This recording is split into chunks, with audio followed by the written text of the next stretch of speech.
Hello, Los Angeles. My name is Eric Totherow. I'm an ad platform evangelist for the Microsoft Corporation, and I am here to recruit you to become application developers in the advertising space. This is, in my opinion, one of the greatest underserved areas of technology development today.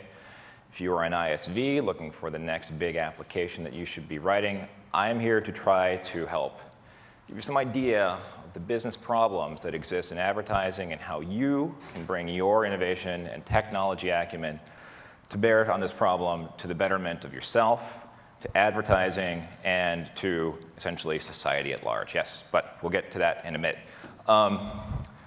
What we do need to talk about first before we go into all this heady stuff is what this session is not. The advertising platform that we're going to talk about today is primarily about the solutions that can be written to enable more efficient advertising in the online space. It is not about how do I get ads into my application that I'm writing. So if you were here to find out how to essentially put ads into your Silverlight app, I don't have anything for you today. But don't walk out yet, because there's other things that you might want to know about. And speaking of things to know about, we should probably level set on the vocabulary that we're going to be using for the rest of the session. When I say advertisers, I am talking about people who are spending money in order to deliver a message to an audience that hopefully wants to see it. There are a number of different kinds of advertisers. For the most part, they do not actually operate independently. They are using some sort of partner organization to help them get that message across efficiently. A lot of times, these are advertising agencies. They don't have to be, but that's usually how it works. So think of advertisers as the money people. Publishers, this is perhaps the most interesting term. They are what I call the creators of experience, or sorry, creators of audience. They are curators of experience. They are people who create or own something. It can be a software application, as I mentioned before. It can be a website, pretty popular example. It could be a baseball stadium, things like that. Anything where an audience is going to collectively experience something. That's, in generally broad terms, a publisher, even though the baseball stadium situation, that doesn't work out quite as well, but you get the idea. The Microsoft ad platform is a collection of raw services that enable automation, integration. When I say Microsoft ad platform, specifically, I'm talking about a set of a set of services that allow for advertisers or their agencies or publishers to get something done in an automated way.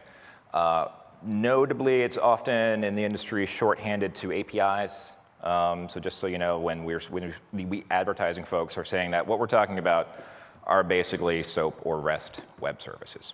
It's really what it comes down to. So with that out of the way, let's talk about the juicy problem. So this is the projected combined aggregated growth rate, I think I got that right, for the advertising budgets and spend over the next 5 years. Now, it's pretty clear who are the winners and losers in this shift. Basically, this graph represents the shift of spend, advertising dollars spent from the traditional media organizations to cable, interestingly enough, and into online, right? So over time, budgets, as they are applied at some of the larger companies, are going to move away from magazines. And that money has to go somewhere, and it's going to wind up going into cable and online, is basically what IDC is forecasting. And I think this is a pretty reasonable set of conclusions based on what we're seeing. It's trending in that way already, so this is one interpretation of the future. I like it because it helps me illustrate a point that online rocks for the most part. But this is important. The more successful online is, it creates a new problem, and that is fracturing of the audience. So as more and more money shifts online, more and more places will appear for you to spend that advertising money. Historically, and my manager loves to tell this story about Scope back in the 1950s, advertising on I Love Lucy and being able to capture the entire US audience in just a few sets of commercials, and then wound up becoming the dominant mouthwash in the entire universe as a result of their ability to spend very efficiently and capture an entire marketplace worth of times and do it very efficiently. So right now, this is an interesting fact. If your goals were only to get reach and get audience without tracking how effective that was, you were just going to spend money at the problem, you're just going to get eyeballs because you just want to build awareness. It is vastly, vastly easier and more efficient for you to do that with television, news, and radio, because there are far, far fewer places where you need to go in order to spend that money. So, for example, I was recently having a conversation with an online advertising agency, and they told me a surprising fact that it is over twice as expensive for them to purchase the same number of audience members, the same number of eyeballs, the same number of impressions that an advertiser would want online. Now, think about that for a second. Online is the most efficient, most measurable, most generally scalable system for advertising, getting the message out that we have. However, if your objective is reach, it's more expensive to do. It's a counterintuitive truth. And that's a problem because more and more, it's a problem because all that money is being shifted online, right? So now if we do that, we're going to waste all sorts of overhead in managing different buys from different publishers, different kinds of media. Are you going to buy search, which is the text stuff on search results, or are you going to buy display, which is the graphic banner ads, or some combination, usually thereof? The more things you do to get that audience, the harder it becomes to measure, the harder it becomes to actually manage it, the more expensive it becomes, and now you've lost all the efficiency because of the actual scale in terms of the number of places that money has to go. So that's a problem. But it's a good one because there's a lot of money flowing into this area, right? So it's one that is worth solving, which is exactly what people are starting to do now. They're beginning to complain, and with complaints, we've got actually a greater, more precise articulation of the problem. Now, for developers in the room, this is what the chief marketing officers are saying according to the CMO Council, and I'm going to translate CMO here for a second because what those words are, they mean something else to people like me. So, quantify and measure the value of marketing investments, ROI. They want charts. That's really basically what that boils down to. They want analytics and charts. That's an easy one. Grow customer knowledge, insight, and conversations. This is classic CMO right here. They want to be able to, conversations, by the way, is that part I mentioned earlier about getting the right message. It basically means advertising. So they want to get the right message to the right audience, and they want to use the tools and information that they already have. They may already have a CRM system. They may already have an ERP system. They may already have a website with site analytics. They may already be running marketing campaigns that are generating performance data. So it would be nice in an ideal world if they were able to take all of this information and actually use it towards some sort of harmonious greater good. That's what they're talking about there. Next item. Upgrade the efficiency and effectiveness of the marketing organization, right? Going back to being able to scale. So if we're going to execute, and we're giving more money to buy online, and we need more people to do it, like more marketing managers, well, that's not going to work. So we need some tools, is what that means right there. It's basically we need tools. And increase marketing's, the department, credibility, influence, and perceived value. Make us look good, basically. Make it so they don't fire us. That's the message there. So that's what the CMOs want at the highest level.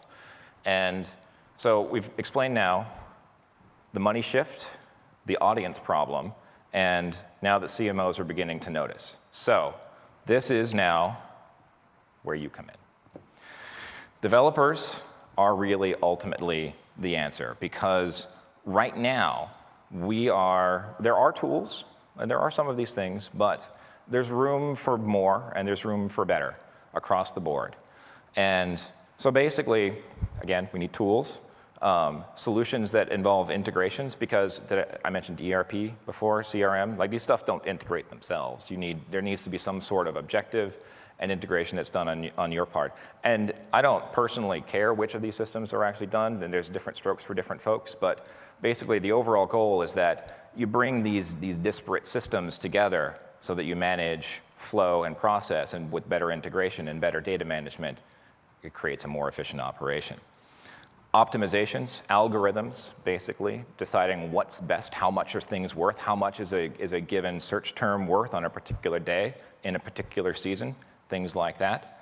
Ultimately derivable, and it goes back to the scale issue, so that if you can make better informed decisions about price, about volume, about where you place your ads with algorithms, well, now you don't need to hire as many people to do that, which is great. And above all, cleverness, which is sort of the catch-all.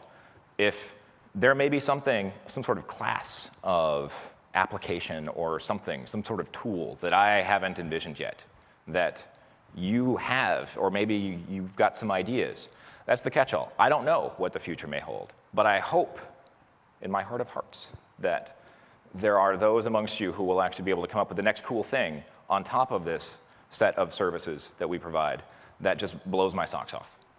And that's ultimately what I hope. So we shall see. But maybe still, it's all a little, it's not crystallizing yet, which is, so what I want to do is, I want to run through a demo of sorts that is a concrete example of what you can do if you apply some of the principles that we just outlined to a simple scenario. And the scenario, I'm going to set it up like this. It is a typical online retailer who is selling, did I say what? No, let's just say it's, electronics. This electronics retailer is very efficient. They already have a website.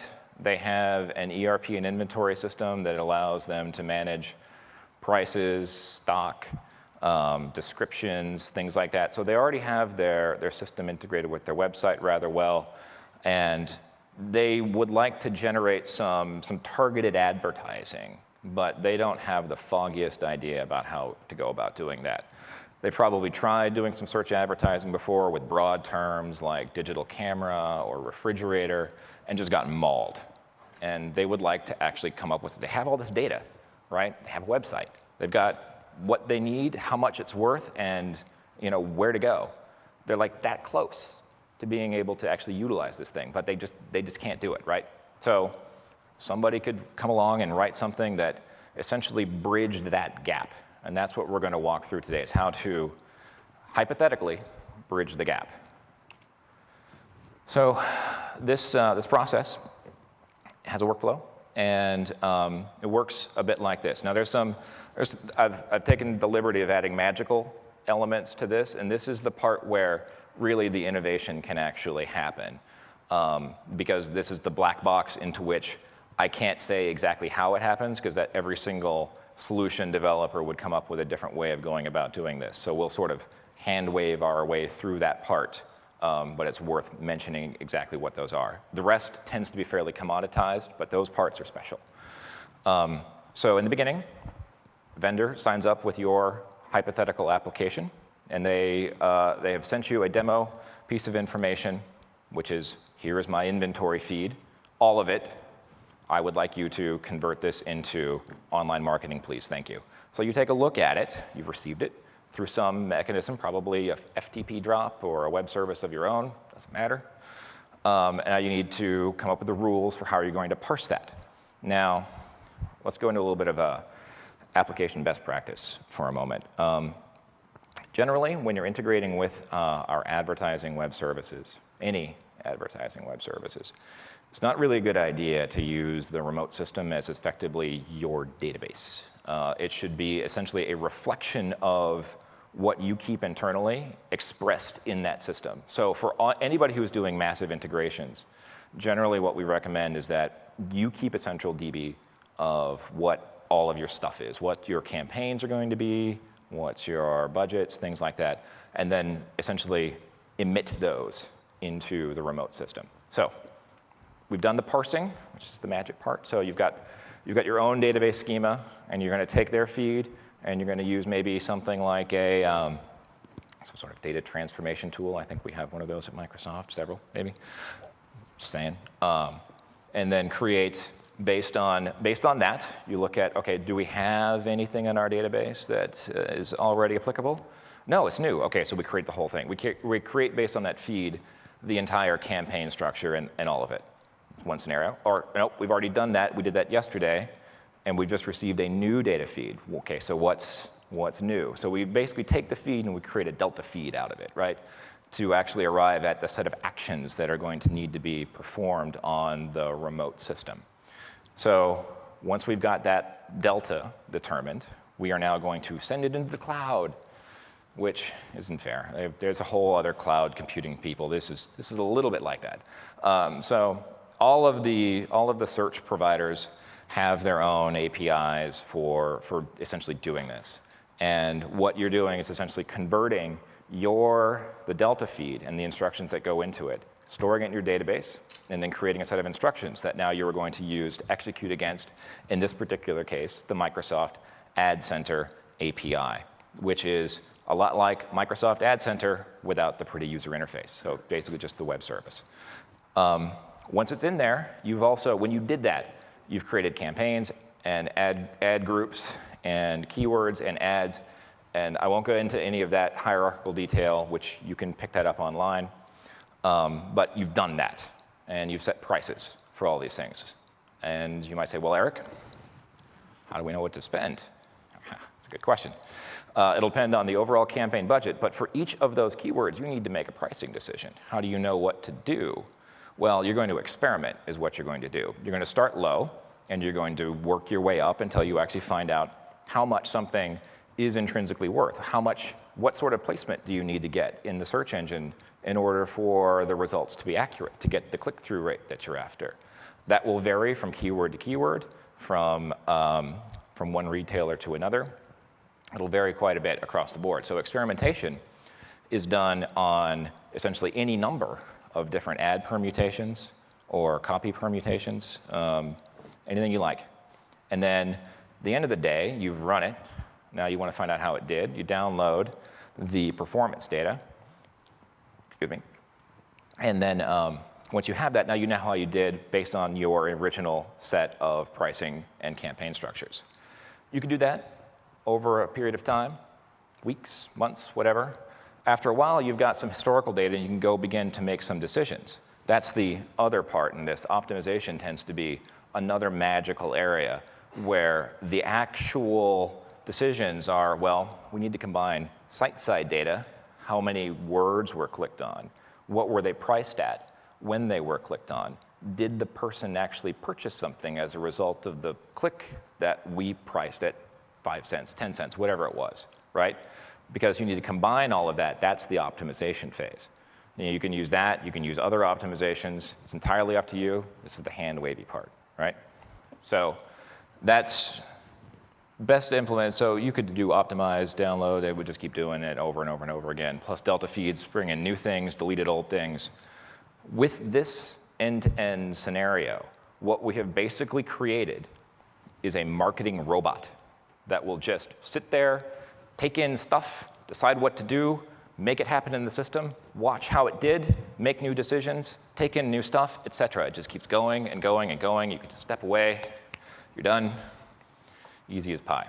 Customers would love this, right? Because what has the retailer had to do at this point outside of sending you the data he already has? Nada. Zilch. He's paying you, and he's sending you stuff he already has. This is easy, right? Loves it. This is, I mean, like, there are some examples, I think, of systems that kind of do this. So maybe you don't want to take this idea and go off and just go do that necessarily, although you could.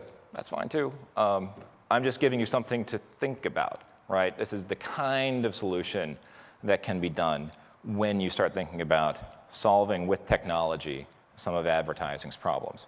And we also simplified the case and just made this for search. You want to add display into this? Now you're talking. That's more interesting, too. So again, we can take questions on this a little bit later about some of the more specifics. Here's how it actually works out, piece by piece, right? This is an actual real data inventory feed that I pulled from somebody who happened to have access to this sort of thing.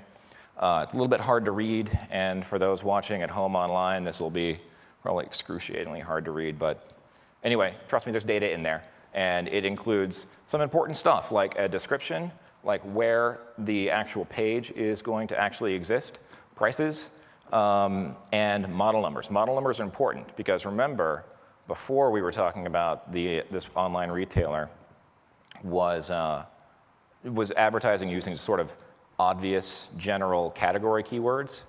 And what he wants to do is actually use some very specific things. So people who are looking for a particular product that they have, that's targeting. That's good times.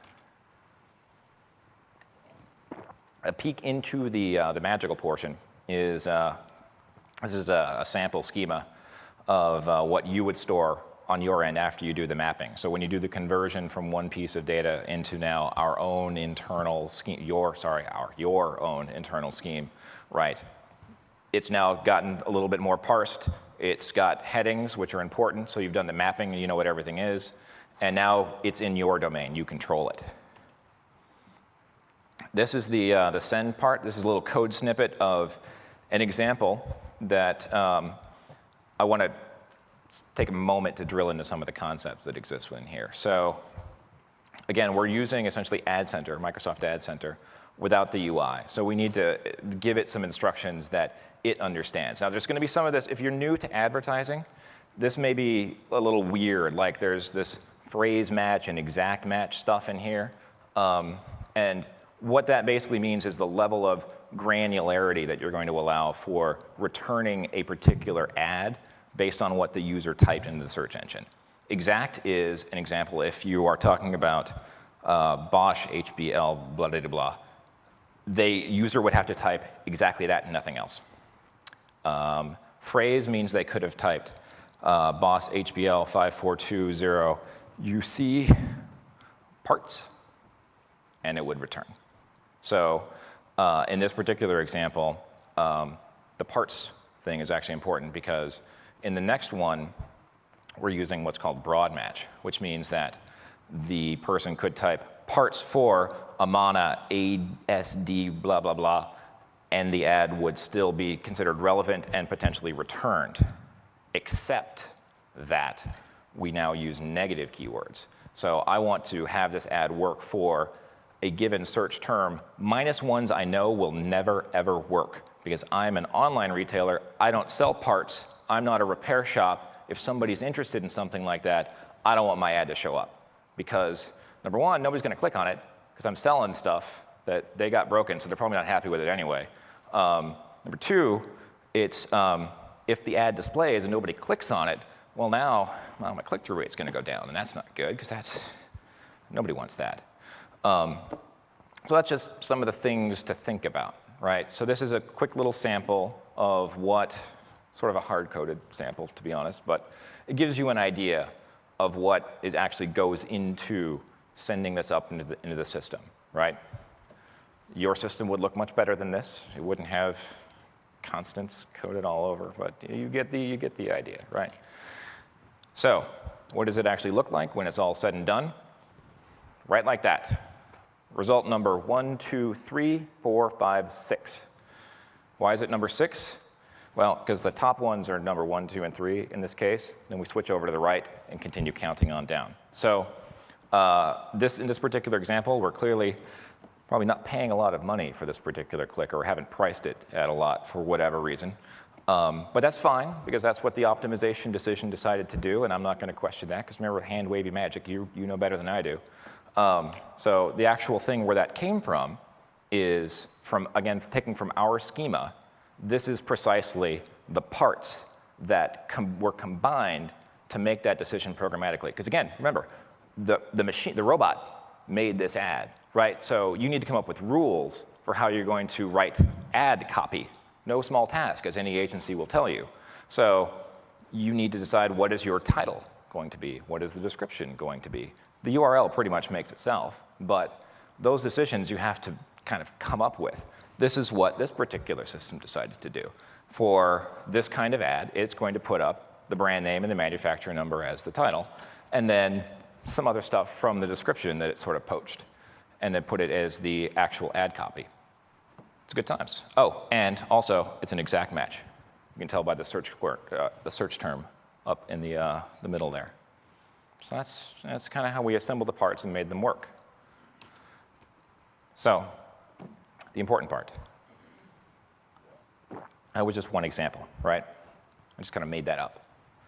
Now, and it was only search, right? So in the end, there's, at least at Microsoft, we've got a ton of other things, right, that you can actually potentially use in creative and interesting ways. And this is the part that I cannot stress enough. I really, really hope that people can combine these sorts of things into non-intuitive solutions that I couldn't even guess at. So let's just run through them really quick, right? We've got the Ad Center API. It does search and content ads programmatically. It's pretty good times, right? Keyword services, it's a pre-sales tool. So it will help in things like that optimization step where I did lots of the hand waving. How much is something worth? How much will it be worth later? How many people are searching on it? It can help sort of arrive at some of those numbers that couldn't help inform your algorithm. The Atlas API, whole other kettle of fish here, right? Now we've moved from pure search into essentially that display thing. Remember I mentioned that it's really difficult to place ads in any number of different publishers. What this system helps to do is, especially if you're an agency, if you're looking to place a large number of display ads, essentially a media plan that's going to utilize a number of different publisher systems, and you don't want to have to call them all up and say, hey, how much inventory do you have for this particular month because we want to buy this much. And then when you do, basically, all right, now we have to ship the creative all the way over to the publisher, and then they serve it, and then they count it, and you don't like the count, and it comes back wrong, and then everybody's got their own report. Now you've got 200 different publishers sending you performance data, and then now it's your job to compile it all into a single thing? No, you don't want to do that. So this system from a single place allows you to essentially collapse all of that media plan work for display into a single sort of unified workflow. And the API allows you to essentially manage that work without having to go into the UI to do it. So if you're looking to do like an agency, an automation tool for an agency, right there. That would be a good place to start, in my opinion. So at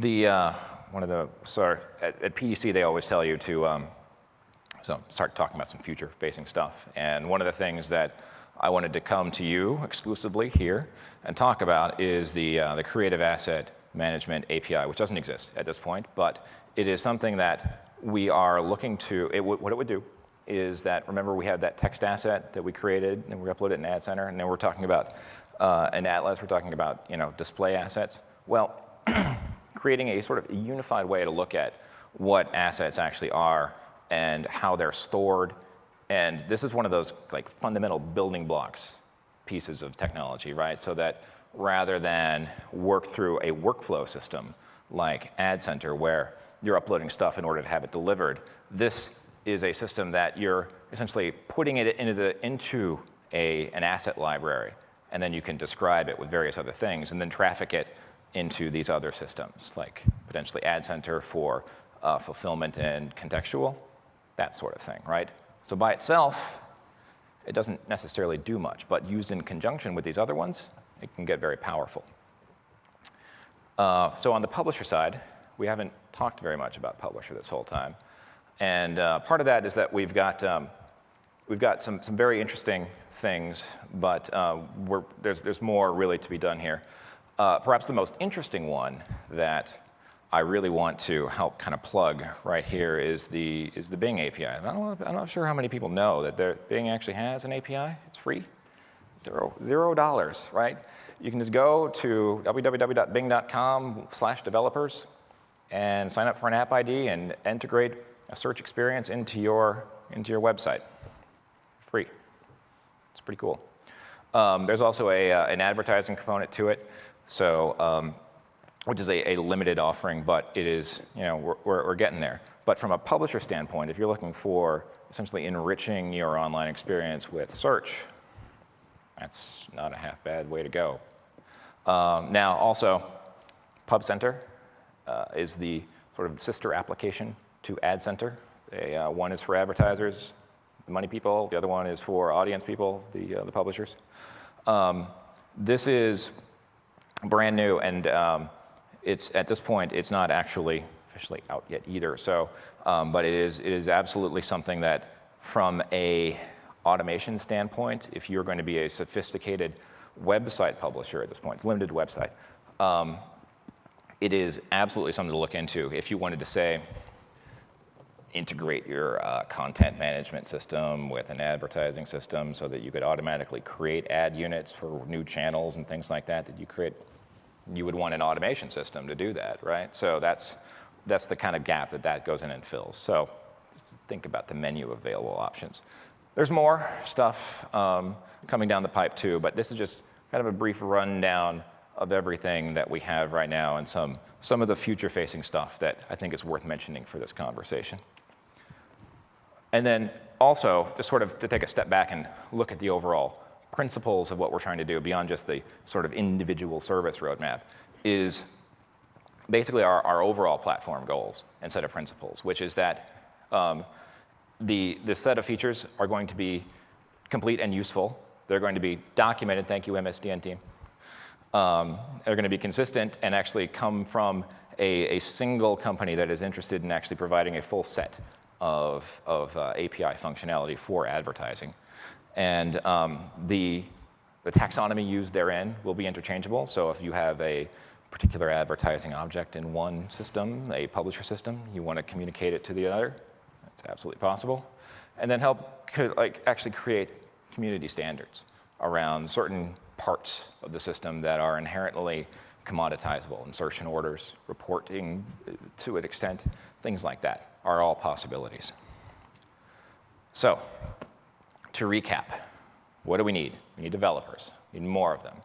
If you happen to know of somebody who wasn't in this room or who hasn't actually heard this particular thing online weeks later, who you think might be interested in writing an application that would actually help somebody in the advertising space, let them know. Have them go to our website. Have them sign up for the overall, actually I'll get to sign up in a second. I've jumped the gun. But we need more, basically. We need more thinking in this space. We need more tech people in this space. And it is my hope that this will help start that conversation to create a better ecosystem of developers and generally cleverness, right? Because there's still, like I say, it's early days. There's a lot of room for innovation in this space. So, if this has been at all interesting to you, and you want to get more information like right now, you can go to your search engine of choice and type in that exact phrase right there, and you will arrive at exactly the extent of publicly available information and documentation that's available right today. You should use Bing, but whatever. So anyway, and then if you need some other information about maybe some of those other ones we were talking about, you should come see me. I've got some handouts that are available today, and I've got cards. If I run out of handouts, then we can email and I can get you the stuff. So beyond just information, let's say you're actually sold, right? This is it. You are ready. You're committed. Eric, I get it now. I want to become one of the developers because I want to get in before everybody else. The land rush is on. You too can go and sign up for our overall adPlatform stuff. Go to this URL. It is advertising.microsoft.com, whack developers, whack sign up. And you can basically fill out the information there. We ask you some semi-intimate questions about what's it going to do, which kind of parts you're going to do. Is it a publisher solution? Is it an advertiser solution? Basic stuff. And then we'll take a look at it and we'll get back to you. So just think about it. And tell your friends and have them think about it. That's the message here. So that's it. That's all I have. Before you go, I wanted to remind everybody that there's a charity tie-in for the feedback going on. Every single feedback card that gets filled out, they are donating $1 to a local charity. So please be sure to do that. We have some time left. So what I'd like to do is actually take some questions if anybody has any. And if you do, we have 2 microphones in the center aisle there. Please utilize those. And if you don't, then we will wrap, and I will hand out these handouts to anybody who is interested. Just let me know. I'm going to get some water. Nobody? Really? It's your chance. You sure? Okay, we got one. We got one. Yep. I knew I could goad him into it. So in your diagram, when you showed the workflow, and you had a block that sort of describes the inventory feed. Yes. So I have some experience with the enterprise campaigns, don't have experience with the consumer or e-commerce campaigns. So I was just trying to understand, where is the contacts and leads, that information coming from? Is that part of the inventory list, or it's somewhere separate? That was part of the inventory list in this. Right. In this hypothetical situation that we're creating, I am making some assumptions, and that is that the inventory list actually does have some of that rich data. By the time it's getting to the solution, whoever the retailer is either has that as part of their inventory list or was able to pull it together into a feed that then got sent over to us for parsing. However that happened, that's the hypothetical result right there. Usually the contacts or leads is around some type of segmentation, at least in the enterprise world. Yes. So here, I just thought how you could potentially combine so much, like the product information, the offers, and segmented list. I couldn't see it that very well. So it will vary. This part of the challenge here is that the segmentation and coming up with the data is going to be differently difficult, if that makes any sense, for different vendors, depending on what system they may have and what its capabilities are and what it is in and of itself optimized for. In this particular example, it was apparent based on the data that this was clearly designed for a website retail experience, because within the data feed, it actually had the shopping categories in it, which was actually kind of handy information that you could go back through and cut up. Will all inventory feeds have this? Probably not, but if, as part of the, so you could turn that problem on its head, right? Okay, so well, if generally that's not available, well, how about we just make a system where you just give us whatever you have, and we'll figure it out, right? So we'll need some sort of keys that we can actually tie stuff together, but if you have enough, you just give us the dump, we'll take care of it, and then we'll do some advertising for you. So then you can turn this problem into something of an opportunity. It may require a little bit of essentially solutions dev work, but it's conceivable. Does that answer the question? Yeah. Excellent. I haven't worked in this space either. I was wondering, what is the kind of detail you get back on the success of the advertisement? So, for example, yes, you have this inventory come through, you programmatically, robotically, come up with your initial set of ads that you want to run. That's sort of your starting point. Yes. And you need to get detailed information back on how many times they got displayed, how many times they were clicked through, how much they paid for it, yep, to be able to then turn around and move into the optimized phase. That's correct, the area where I'm most interested, so I want to see. Absolutely. So in this particular case, I can make just sort of a blanket recommendation to save everybody who is listening to this some time. Since you're building a robot anyway, you can just cut to the meat and actually do daily keyword performance reports. That's really the most effective, granular way to do it. Now, all of the API systems have other granularity of reporting that's available into them, monthly roll-ups, weekly roll-ups, things like that. But when you have the advantage of automation, you really want to essentially let technology do what technology does best, which is handle vast amounts of performance data for every single keyword, and it could be hundreds of thousands of them, right? every single day, generate that report, bring it back, and now you've got for every single day how many times it show, what was the click-through rate, things like that, and at what price it was overall. So like that's the kind of data that you can expect to get back. So it's not, we don't have hourly granularity, we go up to day, but with day at keyword level is the sort of thing you want. When, just to be more clear, the alternative, this gets into the hierarchy thing I skipped before, and maybe I shouldn't have, but here's how this works. The overall system is designed to go campaign, which is a bucket for budget and other things, into ad group, all right? So a campaign can have many ad groups. An ad group has ads and keywords attached to it. So you're reporting basically at the keyword level for all of these keywords rolling up, you are getting the performance for yesterday. Make sense? Yeah. So you can decide, I want ad group or I want campaign-based daily performance reporting, and that essentially aggregates some of those things together. But if you're using technology and you're using the API, you want keyword performance reports at a daily granularity. Yes. Yes, absolutely, it is. All right, I think we're good. Anybody else? Nope. All right, we're through. If anybody wants handouts, come see me. Otherwise, thank you, everybody. I appreciated it.